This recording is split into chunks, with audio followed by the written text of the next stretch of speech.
Les élections, il y a des détenus politiques dans notre pays. Pendant la période électorale, ça s'est exacerbé.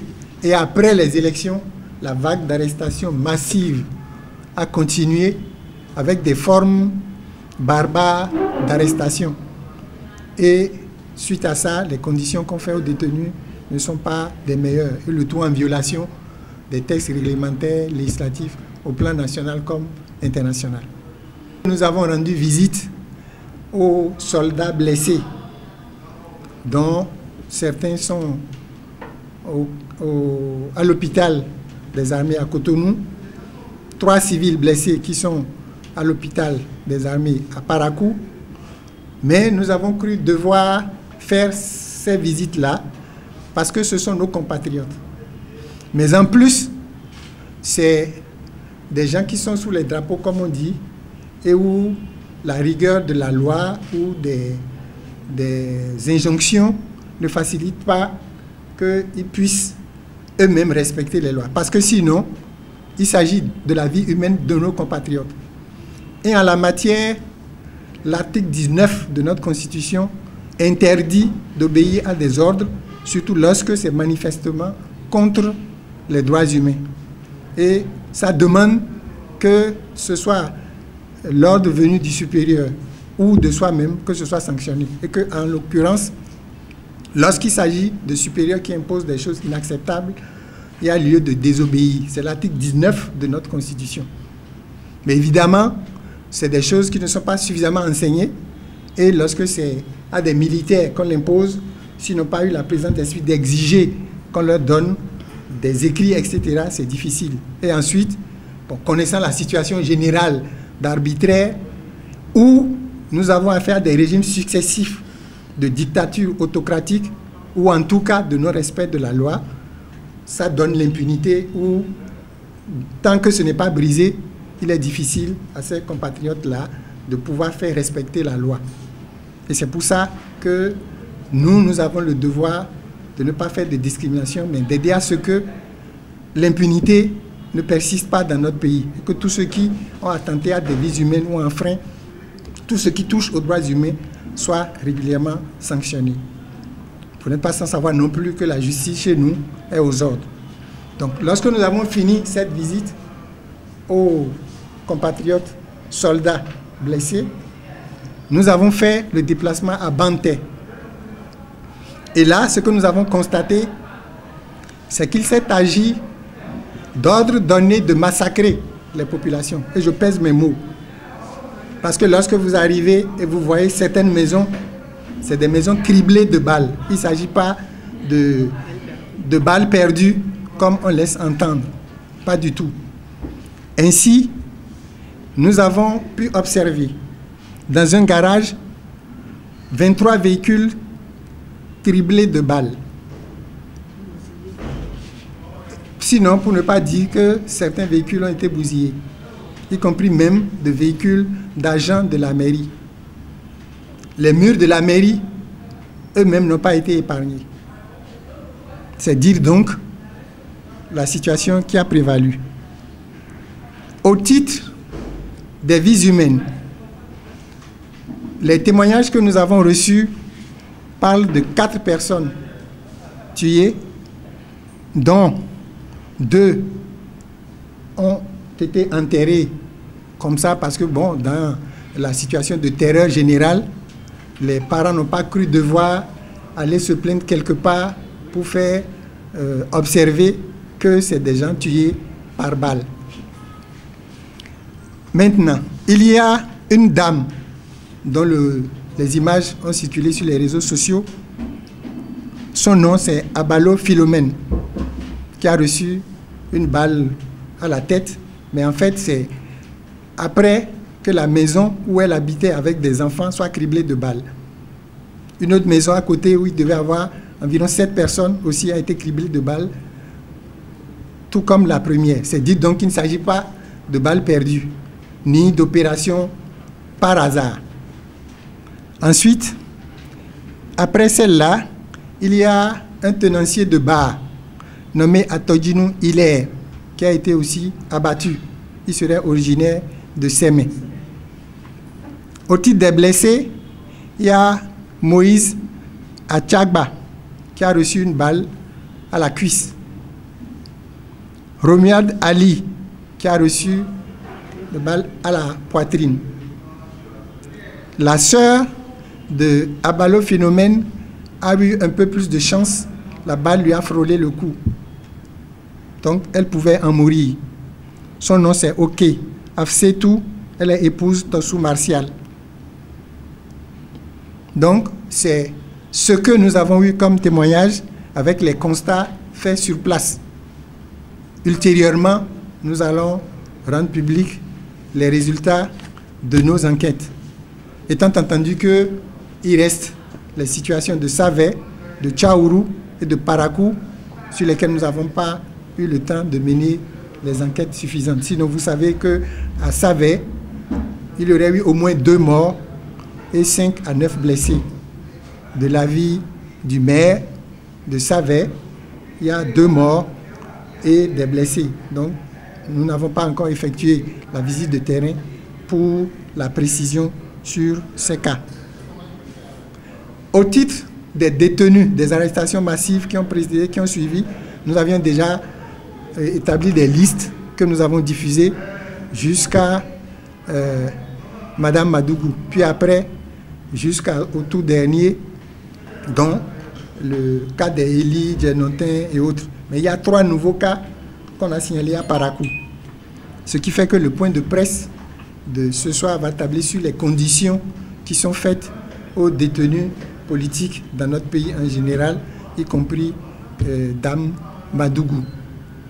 Donc après elle, vous savez qu'il y a eu d'autres arrestations, dont les Tameyon, les Moutondi, etc. Mais avant, le travail du comité remonte déjà aux détenus politiques Métonyon et ses co-accusés Youssao, Adegoke, Aonon, etc., sans compter les jeunes web activistes, les Amis Draman et autres, jusqu'au tout dernier. Donc, c'est quelles sont leurs conditions, quelles sont les situations qu'on leur fait. C'est de ça que Madame Holonou, présidente du comité de soutien aux détenus exilés politiques, va vous parler. Monsieur Denis, le point de presse de ce soir concerne les conditions de vie de tous les détenus politiques en général et surtout de Madame Rekia Madougou. Mesdames et messieurs les journalistes, chers amis défendeurs des droits humains et politiques, chers démocrates et patriotes, merci d'avoir répondu une fois encore à notre invitation. Le point de presse vise à insister auprès de l'opinion publique nationale et internationale afin que le ministre de la Justice instruise le directeur de l'agence pénitentiaire de sorte que les régisseurs de la prison civile de Misrété, de Cotonou, de Ouida, de Lokossa, d'Abomey, etc., cessent les humiliations et les conditions inhumaines infligées à Madame Rekia Madougou et à tous les détenus politiques et d'opinion depuis les premiers, dont Laurent Métonyon et ses co-accusés, jusqu'à ce jour. Qu'ils vous souviennent, messieurs les journalistes, ce mercredi 3 mars 2021, les conditions et les circonstances dans lesquelles l'ancienne ministre a été braquée, agressée, violentée et enlevée sur le pont de Porte-Novo en violation flagrante de toutes les lois et conventions régissant les arrestations. C'était un scandale tout court auquel le peuple a assisté ce jour-là alors qu'elle revenait d'un meeting. Après la plainte déposée par les avocats de Dame Madougou auprès de l'Organisation des droits de l'homme et des peuples, ODHP, il nous est revenu que l'ancienne garde des Sceaux, incarcérée à la prison civile de Misrété depuis le vendredi 5 mars 2021, vit des conditions humiliantes. Tout prisonnier a des droits qu'on doit leur respecter. Qui plus est, des autorités en détention doivent jouir de ces mêmes droits et bénéficier en plus d'un minimum de conditions pour lesquelles Mme Madougou est privée. En violation de l'article 26 de la Constitution, Dame Madougou s'est vue débarquer des gens dans sa cellule et procéder à une perquisition puisque l'objectif est de poursuivre l'humiliation sur elle et de la déposséder du minimum à sa disposition. Ainsi, le jeudi 15 avril 2021, son frigo, son ventilateur, son poste radio, son micro-ondes ont été emportés alors que dans la même prison, il y avait d'autres qui bénéficient du climatiseur, du ventilateur dans leurs cellules. Hormis la télévision officielle, il y a des télévisions dans d'autres cellules. Pendant que d'autres détenus peuvent utiliser le téléphone officiel pour appeler leurs avocats, elle n'en a pas droit. C'est une politique de 2 poids 2 mesures que le comité ne saurait cautionner. Pendant qu'elle a droit à 3 visites par semaine, elle n'a plus où conserver ses vivres et où les chauffer. En dehors de l'humiliation, cette pratique vise l'injustice et la torture qu'on exerce sur l'ancienne ministre. Le comité de soutien aux détenus et exilés politiques CSDEP s'insurge contre cet état de choses et exige que les conditions légales prévues par les conventions internationales soient respectées pour les prisonniers. Le CSDEP note également la discrimination opérée dans le dossier de Dame Madougou. Plus de 50 jours de détention. Déjà, l'ancien garde des Sceaux, à ce jour, n'a pas connaissance de sa date de convocation par le juge pour son premier interrogatoire. Pendant ce temps, ceux qui sont arrêtés après elle savent leur date d'audience. Une telle pratique participe non seulement de la torture de l'ancienne ministre, mais une fois encore, de la violation de ses droits. Le CSDEP vient dénoncer par ce point de presse les irrégularités, les tortures et les violences observées dans les dossiers de ces détenus politiques. Aux dernières nouvelles, la santé de la dame Rekia a reçu un coup suite aux traitements inhumains à lui infligés et les pressions exercées sur elle pour la traumatiser. Vu son état de santé de plus en plus dégradant, le CSDEP interpelle directement le chef d'État pour sa mise en liberté afin qu'elle puisse aller se faire soigner.